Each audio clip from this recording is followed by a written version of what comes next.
السلام علیکم ورحمۃ اللہ وبرکاتہ۔ انعام القرآن ٹرسٹ پاکستان بھر میں تعلیم قرآن عام کرنے کے لیے قرآن پاک سے متعلق ہر قسم کی چیز مفت فراہم کر رہا ہے۔ اللہ پاک قبول و منظور فرمائے، آمین ثم آمین۔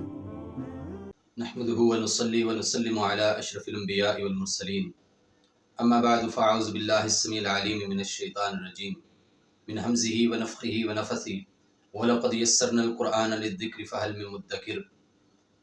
حضرات گرامی، انعام القرآن ٹرسٹ پاکستان کے زیر اہتمام ترجمۃ القرآن کا 40 روزہ شارٹ کورس جاری ہے، اور اس سلسلے کا آج ہم 21واں سبق پڑھ رہے ہیں۔ ہمارے سبق کی ترتیب میں پہلے 2 حروف آتے ہیں، تو آج کا پہلا حرف ہے یا۔ یا کا مطلب ہے اے، ارے، مخاطب کرنے کے لیے یہ لفظ استعمال ہوتا ہے، اور سینکڑوں مرتبہ یہ لفظ قرآن مجید میں اللہ رب العزت نے استعمال کیا ہے۔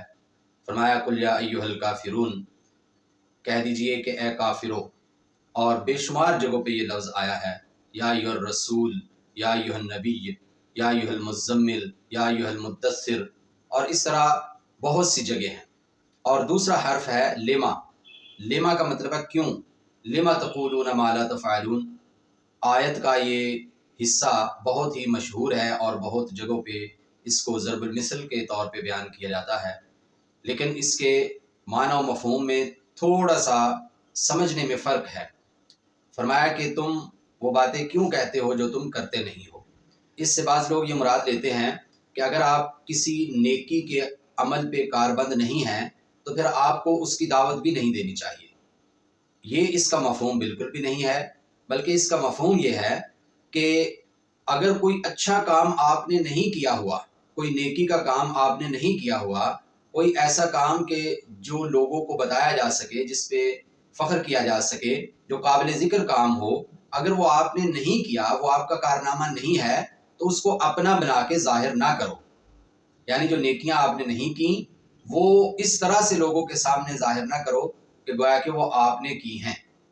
یعنی اپنی تعریف کرانے کے لیے، اپنے آپ کو بڑا ثابت کرنے کے لیے، اپنے آپ کو بہادر ثابت کرنے کے لیے، اپنے آپ کو نیک ثابت کرنے کے لیے کوئی شخص اچھائی کو اپنی طرف منسوب نہ کرے اگر اس نے وہ کام نہیں کیا تھا۔ اور ہمارے سبق کا دوسرا حصہ ہے اردو الفاظ جو کہ عربی میں اور اردو میں برابر استعمال ہوتے ہیں۔ ان میں پہلا حرف ہے رحیم، رحم کرنے والا، اللہ کا صفاتی نام بھی ہے، اور یہ قرآن کریم میں 115 مرتبہ استعمال ہوا ہے۔ رزق، اور یہ لفظ جو ہے قرآن کریم میں 31 مرتبہ آیا ہے۔ تیسرا لفظ ہے رسول، قرآن کریم میں 331 مرتبہ یہ لفظ استعمال ہوا ہے۔ اور چوتھا ہے نفع، فائدہ، یہ لفظ قرآن کریم میں 11 مرتبہ استعمال ہوا ہے۔ جبکہ زکریا جو کہ ایک پیغمبر علیہ السلام کا نام ہے، اور آج بھی یہ نام رکھا جاتا ہے، لفظ زکریا قرآن مجید میں 7 مرتبہ استعمال ہوا ہے۔ حضرات و حاضرین، ہمارے سبق کا تیسرا حصہ ہے عربی الفاظ۔ تو آج کا پہلا عربی اسم ہے مرجع۔ مرجع کا مطلب ہے لوٹنے کی جگہ۔ قرآن کریم میں یہ لفظ 16 مرتبہ استعمال ہوا ہے۔ الیہ مرجعکم جمیعا، ارشاد باری تعالیٰ ہے کہ اس کی طرف ہی، یعنی اللہ کی طرف ہی تمام لوگوں نے لوٹ کر جانا ہے، تمام لوگوں کے لوٹنے کی جگہ ہے۔ اور دوسرا اسم ہے احوا۔ احوا کا مطلب ہے خواہشات۔ قرآن کریم میں یہ 17 مرتبہ استعمال ہوا ہے۔ وَلَا تَتَّبِعُوا أَهْوَاءَ قَوْمٍ قَدْ ضَلُّوا، کہ ان لوگوں کی خواہشات کے پیچھے نہ چلو کہ جو خود گمراہ ہو چکے ہیں۔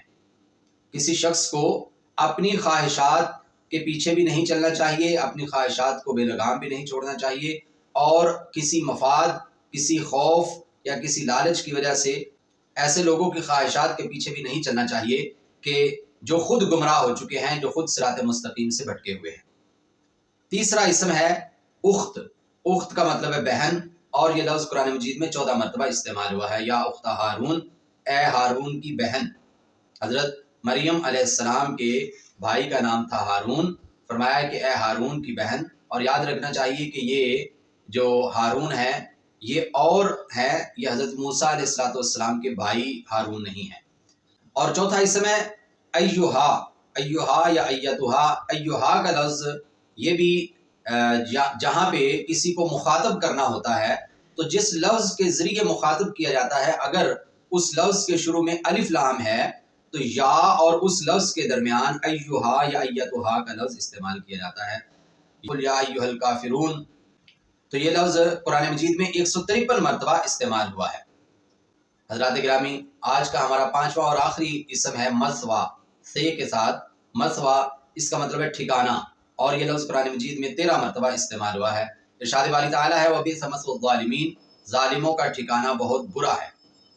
ہمارے سبق کا چوتھا اور آخری حصہ ہے عربی افعال. تو آج کا پہلا فعل ہے وضع، ضاد کے ساتھ، وضع اور آخر میں عین ہے. اس کا مطلب ہے رکھنا، اور قرآن مجید میں وضع، یضع اور اس سے بننے والے جو افعال ہیں یہ 26 مرتبہ استعمال ہوئے ہیں. فرمایا وَالسَّمَاءَ رَفَعَهَا وَوَضَعَ الْمِيزَانَ، اور اللہ رب العزت نے آسمانوں کو بلند کیا اور ان میں توازن رکھ دیا. ان میں میزان ایک تو ترازو، یعنی روز قیامت جو اللہ رب العزت ترازو قائم کریں گے وہ بھی ہے، اور یہاں پہ میزان کا مطلب ہے توازن، کیونکہ ترازو کا مقصد بھی توازن ہی ہوتا ہے، برابری ہی ہوتا ہے، بیلنس ہی ہوتا ہے. اور یہاں پہ جو آسمان ہیں ان کے اندر جو توازن نظر آتا ہے اس کی طرف اشارہ کیا گیا ہے. اور دوسرا عربی فعل ہے وقع. وقع کا مطلب ہے واقع ہونا، اور قرآن مجید میں یہ لفظ 24 مرتبہ استعمال ہوا ہے، وقع یقع. فرمایا فقد وقع اجرہ علی اللہ، کہ وہ لوگ کہ جو نیکیاں کرنے والے ہیں ان کا اجر اللہ پہ واقع ہو چکا ہے، اللہ کے ذمے ہے، اللہ ان کو ضرور بضرور اس کا اجر عطا فرمائیں گے. حضرات گرامی، آج کا ہمارا تیسرا فعل ہے وہبہ. وہبہ یہب کا مطلب ہے عطا کرنا، دینا، اور قرآن مجید میں یہ فعل 22 مرتبہ استعمال ہوا ہے. الحمدللہ الذی وہب علی الکبر اسماعیل و اسحاق.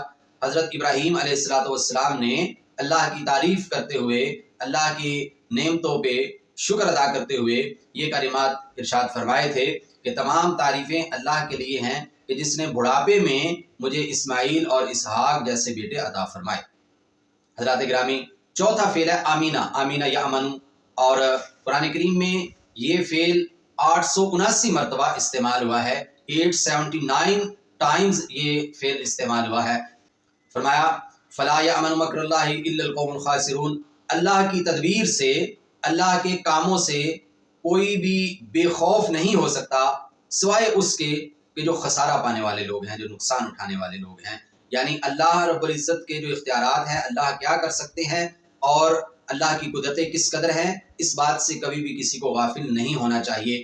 اور جیسا کہ اللہ ہر بات کو سننے والے ہیں، اللہ ہر چیز کو جانتے ہیں، اللہ ہر چیز کو دیکھنے والے ہیں، تو یہ جو اللہ کی قدرتیں ہیں، یہ جو اللہ کے اختیارات ہیں، یہ جو اللہ کی تدبیریں ہیں، یہ جو اللہ کے طریقے ہیں، یہ جو اللہ کی سنتیں ہیں، ان سے کسی کو بھی بے خوف نہیں ہونا چاہیے.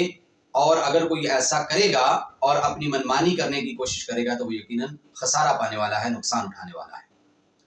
یہاں پہ لفظ ہے آمینہ یامنو، فلا یامنو مکر اللہ، اللہ کی تدبیر سے بے خوف نہیں ہوتا، الا القوم الخاسرون، مگر وہ لوگ کہ جو نقصان اٹھانے والے ہیں.